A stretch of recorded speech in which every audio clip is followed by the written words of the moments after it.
Okay, so welcome back again. पिछले कुछ sessions के अंदर हमने एनाकोंडा आईडी इस्तेमाल करते हुए जो है स्क्रैच से तमाम डेटा टाइप को डिस्कस किया, किस तरह से पाइथन के अंदर हम काम करते हैं, एनाकोंडा आईडी क्या है एक्सेट्रा, वो तमाम चीजें देखी। इस वक्त जिस मशीन पे मैं रिकॉर्डिंग कर रहा हूँ वहां पर एनाकोंडा मौजूद नहीं है, लिहाजा इसके लिए मैंने एक ऑनलाइन एक्सेस इस्तेमाल किया है और इस एक्सेस को हम कहते हैं colab.research.google.com। ठीक है, कोलैब क्या चीज है इसके हवाले से हम सेपरेट सेशन रखेंगे जहां पर हम समझेंगे कि गूगल ने ये colab.research क्यों बनाया है, इसका क्या एक्सेस है। लेकिन आसान लफ्जों में अभी तक के एक्सेस के मुताबिक हम समझने के लिए यहां पर ये समझ लेते हैं कि अगर मैं पाइथन को इस्तेमाल करना चाहता हूं तो मैं इस यूआरएल को इस्तेमाल करते हुए फ्रीली पाइथन लैंग्वेज को in term of Jupyter notebook इस्तेमाल कर सकता हूं। ठीक है, तो इसके लिए मैंने क्या किया, कोलैब को एक्सेस किया, साइन इन किया अपने अकाउंट से और उसके बाद मैंने एक पेज यहाँ पर जुपिटर नोटबुक का क्रिएट कर लिया और उसके बाद मैंने यहाँ पर रीनेम किया जिस तरह से मैं जुपिटर नोटबुक में करता हूँ। मैं इस पर डबल क्लिक करूंगा और उसके बाद मैं से यहाँ से अपडेट कर सकता हूं इसके नेम को। ठीक है, तो वो चीजें आप यहां पर परफॉर्म कर रहे हो या यहां पर सेव करोगे, ठीक है, वो चीजें आपके गूगल ड्राइव में जाकर स्टोर हो रही होंगी। ठीक है, क्योंकि आपने इस वक्त जीमेल से एक्सेस किया हुआ है तो गूगल ड्राइव पे ही उसका एक्सेस मौजूद रहेगा। तो यहां से स्टार्ट करते हैं। प्रीवियस सेशन पे हमने डेटा टाइप्स को ब्रीफली जो है वो देख लिया था। Now it's time to go to if statement, loops, ठीक है ना, इस तरह की तमाम स्टेटमेंट को हम यहाँ पर डिस्कस करेंगे कि इफ क्या चीज है, इफ स्टेटमेंट क्यों इस्तेमाल करते हैं और किन किन तरीकों से हम इसे इस्तेमाल कर सकते हैं। तो as a name suggest, if हम हमेशा उस वक्त इस्तेमाल करते हैं जहां पर कंडीशन के बिहाफ पर कोई डिसीजन हमें लेना हो। ठीक है, तो इसके लिए मैं जूम करता हूं सबसे पहले और एक वेरिएबल इनिशियलाइज करता हूं a equal to something value. ठीक है, सेमीकोलन से टर्मिनेट कर सकते हैं। इसके बाद मैं लिखता हूं if a is greater than equal to 1. Okay, this is an operator. We will discuss also operator briefly in upcoming session. लेकिन इस वक्त सिर्फ हम याद रखते हैं कि greater than और less than का मतलब ये है कि a की वैल्यू अगर 1 के बराबर या फिर इससे ज्यादा है तो तुम्हें क्या करना है, वो तुम्हें डिसीजन देना है। तो इसके बाद मैं कॉलन प्रेस करूंगा और उसके बाद एंटर प्रेस करूंगा। तो कॉलन प्रेस करने का मतलब ये है कि मैं इसकी बॉडी डिफाइन कर रहा हूं कि इफ के अंदर जो जो चीजें आएंगी वो इस एरिया पर आएंगी जो कि लेफ्ट साइड से इंटेंट छुटा हुआ। आप देख रहे हो यहाँ पर कुछ गैप है, इसे हम इंग्लिश में इंटेंट कह रहे होते हैं, यानी कि इसकी बॉडी डिफाइन कर रहा है कि अब जब जब मैं कोई लाइन ऑफ कोड लिखूंगा तो वो इफ के अंदर है। अगर लेकिन मैंने बैक स्पेस कर लिया तो मैं इफ की बॉडी से बाहर आ जाऊंगा। जिस तरह हम C#, F# या C++ के अंदर कर्ली ब्रैकेट का इस्तेमाल करते हैं, यहाँ कर्ली ब्रेसेस नहीं होती, बल्कि इसके लिए आप कॉलन और इंटेंट का इस्तेमाल कर रहे होते हैं। तो लिहाजा इसके बाद मैं लिखता हूँ प्रिंट और यहाँ पर हम प्रिंट करवाते हैं string the value of a is 1 और great। ओके, और इसके बाद अगर मुझे a की वैल्यू प्रिंट करना है तो कॉन्केटिनेशन और डेटा टाइप के अंदर हम ये चीज पढ़ चुके हैं कि प्लस साइन के जरिए से हम वेरिएबल को क्या करते हैं, कॉन्केटिनेट करते हैं। और अगर इसके बाद मुझे बैक आना है तो मैं बैक स्पेस करूंगा। ठीक है, और आप देख रहे हो कि इस वक्त मैं बिल्कुल बैक आ चुका हूं और एल्स की कोई बॉडी यहां पर मौजूद नहीं है। तो इफ को सबसे पहले हम विदाउट एल्स एग्जीक्यूट करते हैं कि क्या इफ विदाउट एल्स एग्जीक्यूट हो सकता है या नहीं। तो मैं इसको एग्जीक्यूट करने के लिए कमांड शिफ्ट प्लस एंटर करूंगा और ये ऑनलाइन है तो ये थोड़ा सा टाइम डिले लेगा इसको एक्सेस करने में। Let's see. ओके, तो आप देख रहे हैं मैं जूम आउट करता हूं और एक टाइप ऑफ एरर हमें यहाँ पर विजिबल हो रहा है। यहाँ पर लिखा हुआ है must be string not in it, क्योंकि मैं यहाँ पर जो है वो a की वैल्यू जो कि इंटीजर में है स्ट्रिंग के साथ कॉन्केटिनेट करना चाह रहा हूँ और ये पॉसिबल यहाँ पर नहीं है क्योंकि हम किसी भी स्ट्रिंग को इंटीजर के साथ कॉन्केटिनेट नहीं कर सकते। लिहाजा इसके लिए यहाँ पर आप देख रहे हो must be str which mean string not int. तो इसके लिए मैं यहाँ पर जाता हूँ और एक फंक्शन इस्तेमाल करूंगा जो कि इंटरनल है। ठीक है, और उसके पैरामीटर के अंदर मैं a को लिख दूंगा। क्यों? क्योंकि a इस वक्त इंटीजर है, लेकिन जैसे वो प्रिंट होगी तो the value of a is 1 और ग्रेटर के साथ 1 value as a string print हो जाएगी। लेट्स सी, मैंने दोबारा एग्जीक्यूट किया एंड इट्स वर्क और आप देख रहे हो the value of a is 1 और ग्रेटर 1।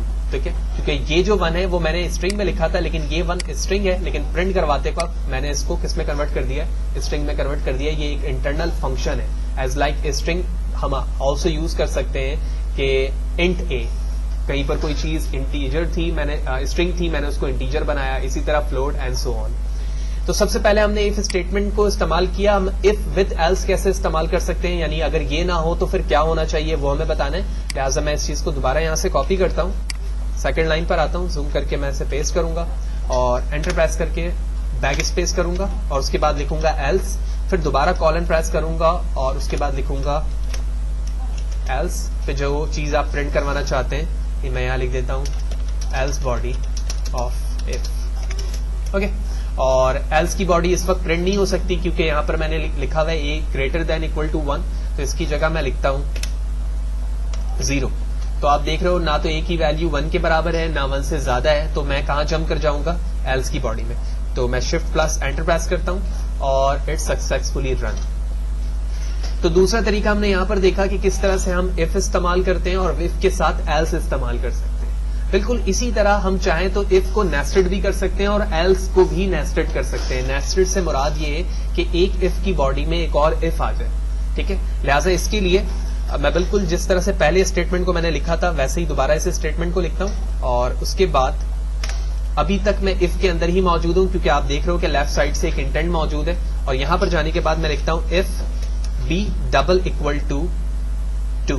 डबल इक्वल का मतलब होता है कि जब हम वैल्यू को एक दूसरे से कंपेयर कर रहे होते हैं, ठीक है, दो वैल्यूज हैं उनको मैं कंपेयर करना चाह रहा हूं तो डबल इक्वल लिखूंगा, लेकिन बी की वैल्यू इनिशियलाइज नहीं है, लिहाजा मैं दूसरे लाइन पर यहां के बी की वैल्यू को इनिशियलाइज कर देता हूं, ठीक है। अब मैं कॉलन प्रेस करके एंटर प्रेस करता हूं तो अब आप देख रहे हो कि ऊपर वाली पी कहां पर मौजूद है, ऊपर जो पी है और इस वक्त जो मैं नीचे पी लिख रहा हूं विच मीन प्रिंट लिख रहा हूं, उसके दरमियान आप डिफरेंस देख रहे हो जो कि इस बात को शो कर रहा है कि वो दो अलग अलग बॉडी है। नेस्टेड बॉडी पे इस वक्त मैं मौजूद हूं। फर्स्ट पी जो यहां पर मौजूद है वो इस इफ के साथ है, लेकिन जो दूसरी चीज मैं लिख रहा हूं वो इस इफ के साथ है जो पहले वाले इफ पर डिपेंडेड है, ठीक है। तो मैं यहां पर सिंपली लिखता हूं नेस्टेड इफ ओनली ताकि हमें ये बात समझ में आए। अब मैं एंटर प्रेस करता हूं और बैक स्पेस करता हूं तो इस वक्त मैं कहां पर मौजूद हूं, इफ पहले वाले इफ के बॉडी के अंदर मौजूद हूं, लेकिन दूसरे वाले इफ से बाहर आ चुका हूं, ठीक है। मैं दोबारा बैक स्पेस करता हूं, मैं पहले वाले इफ में आ चुका हूं। अब मैं पहले वाले इफ पे एल्स लिख रहा हूं, अंदर जो इफ मौजूद है उस पे एल्स नहीं लिख रहा हूं, कॉलन, ठीक है। अब मैं यहां पे लिखता हूं,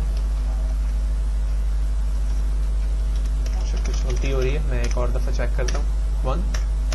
अब मैं पहले वाले पे आ गया हूं, एल्स कॉलन, ठीक है। मैं लिखता हूं प्रिंट फर्स्ट इफ बॉडी, ठीक है, बाहर आते हैं एंड फाइनली अब मैं कहां आ चुका हूं, फर्स्ट वाले इफ के एल्स की बॉडी पे, सॉरी, और यहां पे मैं लिखता हूं print first if else body. Okay, तो अगर हम दोबारा इसको आसानी के साथ समझे तो सबसे पहले इफ की ये एक बॉडी है, इस इफ के अंदर एक और इफ है और एक और एल्स है जो कि डिपेंडेंट है पहले वाले इफ पर। उसके बाद मैं इस इफ एल्स से बाहर आया और यहां पर मैंने एल्स के अंदर जो स्टेटमेंट लिखना था वो मैंने लिखा। तो अगर मैं इसको ड्राई रन करूं तो सबसे पहले हम देखते हैं ए की वैल्यू 1 है, बिल्कुल है, तो मैं इस इफ के अंदर आ जाऊंगा। तो क्या बी की वैल्यू भी 2 है, बिल्कुल है, तो सबसे पहले ये बॉडी प्रिंट हो जाएगी, यानी ये दोनों चीजें प्रिंट होंगी, ठीक है। उसके बाद हमारा लूप क्या हो जाना चाहिए, आई मीन स्टेटमेंट क्या हो जाना चाहिए, टर्मिनेट हो जाना चाहिए, क्योंकि इसमें भी एल्स पे नहीं आ सकते और लास्ट वाले भी एल्स पे हम नहीं आ सकते। लेट्स सी, मैंने एग्जीक्यूट किया एंड इट्स वर्क। आप देख रहे हो कि ये दोनों चीजें यहां पर प्रिंट हो चुकी हैं, जो कि ड्राई रन पे भी हमने देखा था कि दोनों चीजों को रन होना था। तो ये दो बेसिक चीजें थी। सबसे पहले हमने सिंपल इफ देखा, फिर हमने इफ विद एल्स देखा और उसके बाद हमने नेस्टेड देखा कि इफ के अंदर भी इफ पॉसिबल है या फिर नहीं। Now move ahead. इसके बाद हम देखते हैं कि क्या इफ एल्स इफ की कंडीशन यहां पर बनाई जा सकती है पाइथन में as compare to another programming language, जिस तरह से हम करते हैं कि एक कंडीशन के बाद फिर दूसरी कंडीशन दें, फिर तीसरी कंडीशन दें। तो क्या ये मुमकिन है? बिल्कुल मुमकिन है। तो इसके लिए मैं एक वेरिएबल इनिशियलाइज करता हूं, a equal to 10, b equal to 20 and c equal to 30, ठीक है। आप चाहें तो सेमी कॉलन लिख भी सकते हैं और नहीं भी, लेकिन अगर आप एक ही लाइन पर मोर देन वन कोड लिखना चाह रहे हैं तो उसके लिए सेमी कॉलन लिखना जरूरी है। अगर आप एक लाइन पर नहीं लिख रहे हैं कोई, तो आप सेमी कॉलन ना लिखें तो भी कोई मसला नहीं है, ठीक है। अब मैं सबसे पहले कंडीशन देता हूं, if a is greater then only, not equal only, ठीक है ना। a इज ग्रेटर देन 10, तो उसका मतलब है कि a की वैल्यू ट्रू नहीं है यहां पर, क्योंकि a की वैल्यू खुद क्या है, 10 है, ग्रेटर नहीं है 10 से। लिहाजा इसकी बॉडी के अंदर मैं लिखता हूं print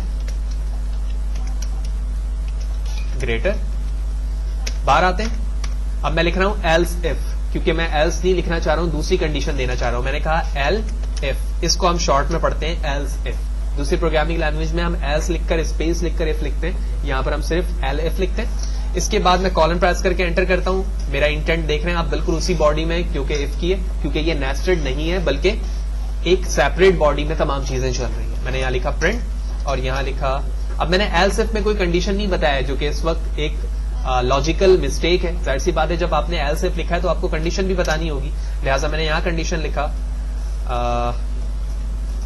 B is greater than equal to 20, तो इसका मतलब ये बिल्कुल सही है। तो मैंने लिखा 20 ग्रेटर और इक्वल, ठीक है। बाहर आते हैं, फिर दोबारा मैंने लिखा एल एफ और उसके बाद मैंने लिखा सी इज ग्रेटर देन 30, जो कि नहीं है। 30 जरूर है लेकिन 30 से बड़ा वो नंबर नहीं है, लिहाजा इसको भी मैं यहां पे लिखता हूं ओनली ग्रेटर। तो इसके बाद मैं बैक आ जाता हूं। तो यहां पर हम देख रहे हैं कि इफ और एल्स इफ मौजूद है, लेकिन लास्ट में मैंने एल्स यहां पर इस्तेमाल नहीं किया है। ये तीसरा तरीका है जहां पर आप इफ और एल्स इफ को इस्तेमाल करते हैं, ठीक है। उसके बाद हम इसे एग्जीक्यूट करते हैं एंड चेक करते हैं कि क्या ये सक्सेसफुली वर्क कर रहा है। बिल्कुल कर रहा है, और आप देख रहे हो कि बी की वैल्यू ग्रेटर देन 20 है और इसने इस वैल्यू को यहां पर प्रिंट करके दिखा दिया। एज इट इज हम इस एल्स इफ के साथ एल्स भी लगा सकते हैं, जो कि चौथा तरीका होता है हमें इफ को हैंडल करने का। लिहाजा मैं इस पूरे कोड को यहां से कॉपी करता हूं, नेक्स्ट लाइन पर पेस्ट करता हूं और एंटर करने के बाद हम लास्ट में लिखते हैं एल्स कॉलन और यहां पे प्रिंट कर देते हैं only default for understanding only. तो मैंने यहां लिखा डिफॉल्ट। सबकी वैल्यू को रॉन्ग करना है मुझे, तो मैं सबकी वैल्यू को रॉन्ग कर देता हूं। तो सब हर जगह देख रहे हैं आप, ए की वैल्यू ग्रेटर देन 10 ऐसा नहीं है, बी की value greater than equal to 20 नहीं है, सी की वैल्यू भी ग्रेटर देन इक्वल 20 नहीं है। तो ये तीनों कंडीशन यहां पर फॉल्स हो गई। तो जो लास्ट में हमारी कंडीशन बची वो एल्स की बची, जिसके अंदर मैंने क्या लिखा हुआ है, डिफॉल्ट लिखा हुआ है। And let me check, command shift plus enter to execute and it's printed now. तो इस सेशन के अंदर हमने चारों वो तरीके देखे, बल्कि पांचवा तरीका हमारा नेस्टेड का भी था जो कि हमने देखा। तो पांचों तरीकों से हमने इफ स्टेटमेंट को देखा कि हम किस तरह से डिसीजन लेते हैं किसी वेरिएबल के बिहाफ पर या ट्रिपल के बिहाफ पर या लिस्ट के बिहाफ पर, कि कहां पर हमें किस बॉडी पर एग्जीक्यूट होना है और जो चीजें आपने वहां पर लिखी हैं वो सक्सेसफुली एग्जीक्यूट हो रही है नहीं। सबसे पहले हमने विदाउट एल्स देखा इफ को, फर्स्ट मेथड, फिर सेकंड में विद एल्स देखा, फिर थर्ड के अंदर हमने नेस्टेड को देखा कि नेस्टेड की बॉडी किस तरह से एग्जीक्यूट होती है और नेस्टेड की जरूरत क्यों पड़ती है। इसलिए पड़ती है कि जब एक वेरिएबल किसी दूसरे वेरिएबल पर डिपेंडेड होता है, यानी अगर ए की वैल्यू बी पे डिपेंडेड है, जब तक ए ट्रू नहीं होगा मैं बी पर नहीं जा सकता, ऑल्दो बी की वैल्यू सही भी हो। क्यों? क्योंकि वो ए की बॉडी के अंदर मौजूद है। तो ऐसे बहुत से सिनेरियो होते हैं जब आप पहले वाली वैल्यू पे डिपेंडेड होते हैं, यानी अगर आप फर्स्ट सेमेस्टर में मौजूद हैं, जब तक आप अपने फर्स्ट सेमेस्टर के कोर्स के क्रेडिट आवर्स पूरे नहीं करेंगे उस वक्त आप सेकंड पे नहीं जा सकते, ठीक है। ऑल्दो आप सेकंड के कोर्स लेने के एलिजिबल हैं, लेकिन फिर भी नहीं ले सकते। क्यों? क्योंकि आप डिपेंडेड हैं फर्स्ट वाले पर। तो ऐसे बहुत से सिनेरियो होते हैं जहां पर आप एक वेरिएबल या एक चीज जो है वो दूसरे पे डिपेंडेड होती है। थर्ड सिनेरियो पर हमने देखा कि एल्स इफ का क्या कॉन्सेप्ट है, जब एक से ज्यादा कंडीशन देने की जरूरत हो आपको। एंड फाइनली हमने एल्स इफ के साथ यहां पर एल्स को इस्तेमाल किया। तो ये वो 4-5 तरीके थे जिसके जरिए से आप कॉम्प्लेक्स डिसीजन को हैंडल कर रहे होते हो पाइथन के अंदर। नेक्स्ट सेशन पे हम लूप्स को देखेंगे कि लूप क्या चीज है और किस तरह से पाइथन पे हम लूप को एग्जीक्यूट कर पाते हैं।